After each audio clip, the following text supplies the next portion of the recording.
Сәлем достар, сіздермен Үрбіш, менің каналыма қош келдіңіздер. Бүгін айраннан 7 шелпек жасайтын боламыз.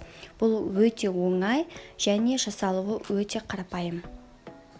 Бұл шелпектің ерекшелігі, ешқандай ашытқы қолданбайсыз, ешқандай 2 сағатқа ашыту процесіне қоймайсыз. Егер де қыр-сырын білгіңіз келсе, видеоның соңына дейін көріңіздер. Сонымен бізге керегі мына жерде 400 грамм айран.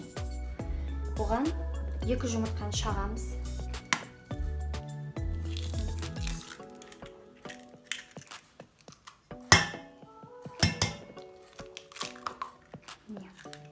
Бір шай қасық тұз, бір шай қасықпен шекер және 3-тен 1 бөлігінде сода. Венчикпен жақсылап араластырамыз. Міне, жақсылап араласты. Енді бұған ұн саламыз.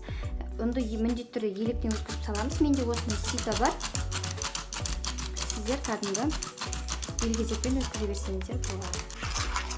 Енді осындай бұламық болған кезінде бұған сұйық май және алдын ала дайындалып туралған көк пияз. Бұның ішінде аздап укроп та бар.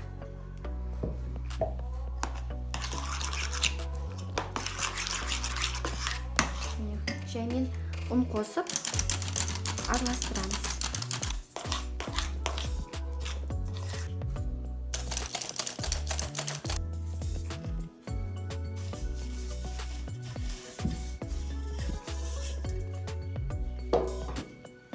Енді жұмсақ қылып қамырды илей бастаймыз.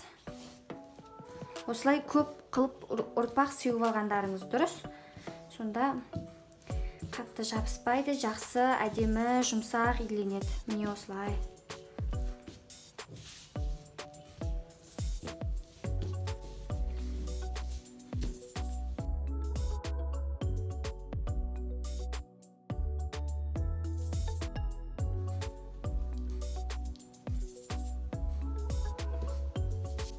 Әрдайым ұрпақты сеуіп отыруды ұмытпаңыздар, өйткені бұл өте жұмсақ нан болады.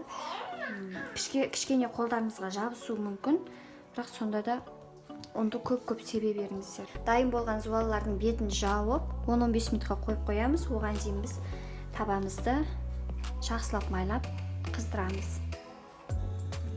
Майды көбірек құя береміз.